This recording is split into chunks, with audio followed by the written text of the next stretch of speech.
Ele sempre teve presente esse conhecimento, né? No mundo cristão, ele chamava-se coitus reservatus, né?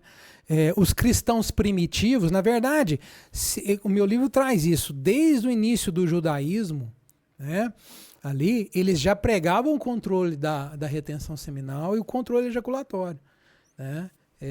Várias passagens, a gente vê todo o capítulo de Levítico 15, né? Não desperdiçar sêmen em vão, né? Para não ficar impuro. Tem imenso aqui. Se eu for falar aqui, eu fico 2 horas falando isso aqui direto, que é muito grande a extensa a literatura que a gente tem nisso. E a partir daí, os cristãos, né?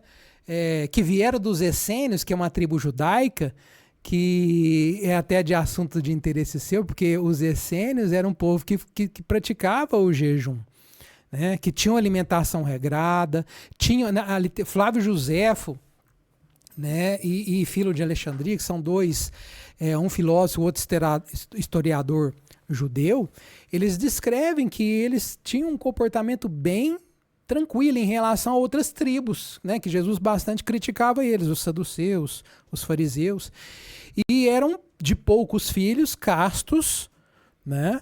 E adotavam crianças de outros locais como para educá-los, né? E Jesus veio dessa linha.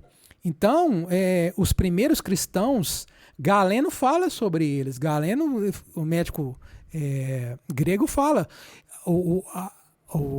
a castidade dos primeiros cristãos era semelhante à dos grandes filósofos.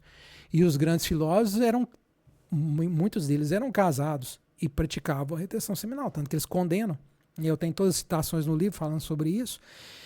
Então, os primeiros cristãos, eles praticavam esse tipo de sexualidade. Só que o que aconteceu? Por que isso... E acabou que essa linguagem ela ficou muito expressa simbolicamente na Bíblia. Você tem que entender a simbologia, lógico. Mas em alguns textos, chamados textos apócrifos, porque quando eu fui estudar para escrever o livro, eu li a Bíblia toda, né? E li os outros textos, dos pais da igreja, Agostinho de Hipona, Tomás de Aquino, Clemente de Alexandria, que falam sobre isso, a função. O homem tem que aprender a controlar a reprodução. Ele tem que aprender. Para quando ele está com intimidade com Deus, o momento certo dele fazer a procriação.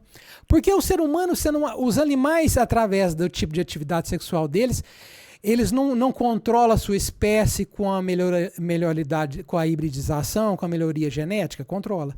Como que um homem poderia ter uma hibridização, uma melhoria genética? Né? Não estou querendo ser aqui um higienista, não é higienista que fala, o povo que controlava a taxa de natalidade. Não. O que eu estou querendo dizer é o seguinte: como que a raça humana, no projeto divino, deveria progredir, evoluir? Né? Se eu me reproduzo como um animal, sem controle, e a gente está acabando reproduzindo aquilo que biblicamente sempre se falou em pecado original. Né? No momento em que eu aprendo a controlar, né, a reprodução, e eu tenho uma comunhão com Deus tal que eu vou saber mais ou menos o momento em que na Bíblia fala muito isso, frutificai e multiplicai, que eu dei frutos espirituais, que eu estou no momento correto, eu tenho tamanha comunhão com Deus, que a partir daquele momento há a reprodução. E aí o que acontece? Aquele filho meu que nasceu e eu com um processo de melhoria espiritual e tudo mais, e genética, aquela genética do meu filho vai ser melhor do que a minha. E naquele momento a raça humana começa a melhorar geneticamente. Né? Então na Bíblia chama reprodução imaculada. Conta com detalhes isso. A gente deveria aprender a controlar a ejaculação. Você dá a oportunidade em que, no momento certo, na sua comunhão com Deus, você dá a possibilidade que essa prole ela possa seguir. Aí a gente vai entender. Aí é muito extenso a promessas que a gente tem dentro do mundo bíblico, dentro do mundo, a promessa abraâmica, né? de um legado de vários descendentes. de uma melhoria genética. E aí isso vai se estendendo no mundo cristão. E esse tipo de sexualidade, quando chega na imposição do Império Romano, porque o Império Romano, quando ele assume a igreja cristã, você sabe que você tem que se submeter ao Império. Quando naqueles outros textos que falavam mais expressamente sobre sexualidade, que são os textos antigos, textos gnósticos, né, que são os evangelhos apócrifos, que falavam sobre essa sexualidade, quando o imperador fala que você não pode, você tem que reter seu sêmen, tem que controlar sua energia sexual e tudo, isso está jogando contra o império. Por quê? O império, o que o império vive? Ele vive de soldado. Então as famílias têm o quê? Que reproduzir o máximo de pessoas. Para quê? Para compor esse exército. Porque o império só está de pé se tiver soldado para combater.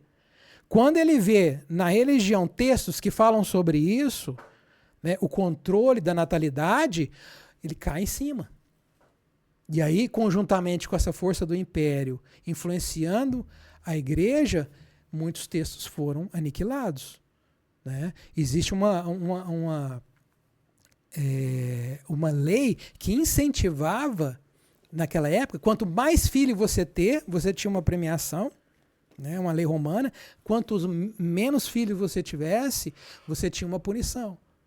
E acabou que ficou meio no escuro esse ensinamento. Alguns defendiam, muitos clérigos católicos viam que isso era importante porque é um controle de natalidade. Então a gente tem cardeal Augúcio, né, século XIII, cardeal Suenes, cardeal Caetano, Pedro Palude. Nós temos vários clérigos católicos que defendiam esse tipo de sexualidade. Que viu que isso é uma sexualidade boa, controlar a taxa de natalidade é importante, ver que os casais tinham uma afinidade muito maior, só que não era unanimidade no mundo cristão, não foi.